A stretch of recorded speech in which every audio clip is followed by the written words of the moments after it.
Hai, kenalin, nama aku Ica. Kali ini aku mau ceritain pengalaman hororku yang terjadi sekitar tahun 2010 dan waktu itu aku masih kelas gede banget pohonnya. Yang katanya di situ tuh banyak banget penunggunya. Tapi kali ini aku nggak ceritain yang pohon ya. Mungkin di lain kesempatan aku ceritain. Posisi rumahku itu pintu masuknya ada di samping tapi rada ke belakang gitu, dan kalau masuk dari pintu samping itu langsung ke ruang keluarga dan ada 3 kamar. 1 kamar depan yang letaknya di sebelah kiri ruang tamu itu kamarku, dan 2 kamar sampingan di kanannya ruang tamu itu kamar orang tuaku dan kakakku. Oh iya, dari ruang keluarga menuju ke dapur itu ada pintu, dan sebelum di pintu itu ada kayak tempat untuk gantungin kunci-kunci rumah gitu. Jadi itu hari Senin malamnya, berarti malam Selasa ya. Aku mau sholat isya ke sekitaran jam 8 karena aku lagi sendirian di rumah, jadi aku sholat di depan TV dari ruang keluarga. Pas rakaat pertama tuh udah mulai digangguin, tapi aku kayak nepisin itu semua dan aku tuh berusaha tetap khusyuk gitu untuk ngilangin gangguan-gangguan itu. Aku masih lanjut sholat, terus waktu ruku pertama itu kayak dibisikin, dipanggil kecil gitu, Cak, gitu. Aku antara yakin gak yakin, aku masih ngelanjutin sholat kan. Terus masuk ke rakaat kedua itu aku dipanggil lagi, tapi suaranya tuh udah mulai lebih besar dari suara yang pertama tadi. Cak, kayak gitu. Terus aku ngucap, tapi di situ aku udah deg-degan banget kan, karena aku tuh bener-bener lagi sendirian di rumah.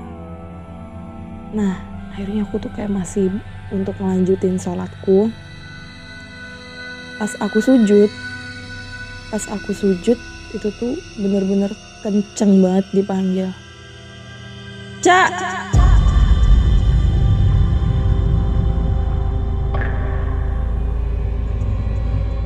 Aku kaget bukan main. Aku langsung lari keluar. Rumah. Terus pas sampai di luar rumah tuh ya, aku baru sadar, aduh, sholatku batal. Tapi aku coba untuk menenangin diri di depan rumah, karena kebetulan di depan rumahku itu lagi ada acara dan orangnya lumayan rame. Dan gak lama kemudian orang tuaku pulang, terus aku ikut masuk dan ngelanjutin sholat yang tadi batal. Jadi aku tuh berpikiran kalau itu tuh cuma sekali itu doang gitu, tapi ternyata enggak. Dan kayak beberapa hari kemudian gitu, aku lagi nonton TV nih sendirian sekitar jam 6 sore gitu. Kebetulan orang tuaku wira swasta dan pulangnya sekitar jam 8 sampai jam 9 malam gitu. Terus tiba-tiba aku kayak dijatuhin kunci yang digantung di deket pintu ke dapur itu ke kakiku. Tapi pas aku lihat di dekat kakiku tuh gak ada apa-apa. Aku kayak yaudahlah bodo amat. Aku masih nonton dong. Terus kemudian ada hentakan kaki kayak orang loncat gitu tepat di samping kakiku.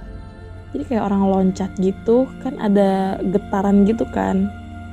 Nah, aku tuh bener-bener kaget, terus aku langsung lari ke kamar.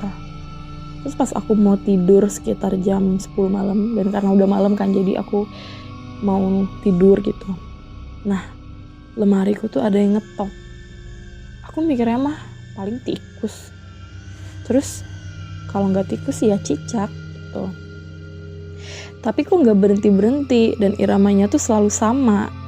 Jadi aku tuh bener-bener kayak yaudahlah, aku berdoa sampai akhirnya aku tertidur. Nah, yaudah kan, paginya aku ngejalanin rutinitas kayak biasa. Dan besok malamnya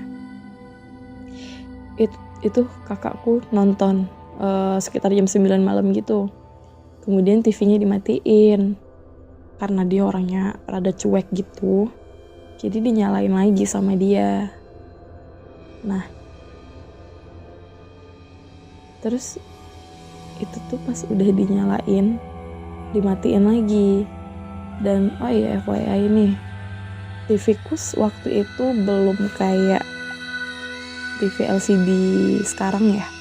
Jadi kalau nyalainnya tuh harus dipencet gitu loh tombolnya. TV tabung gitu, TV jadul. Terus kan udah dinyalain lagi tuh. Nah, gak sampai 5 menit kemudian itu tuh dimatiin lagi. Terus kakakku udah mulai panik karena TV-nya dimatiin bukan dari remote, tapi bener-bener dari tombol nyalain TV-nya. Dan ternyata malam itu tuh barengan dengan kejadian aku di kamar yang mau tidur. Tapi malam itu tuh aku gak bisa tidur. Dan ada yang ngetok jendelaku. Aku buka horden jendela dan aku kaget setengah mati di situ. Yang kulihat adalah sosok anak kecil yang tidak memiliki mata sambil tersenyum ke arahku.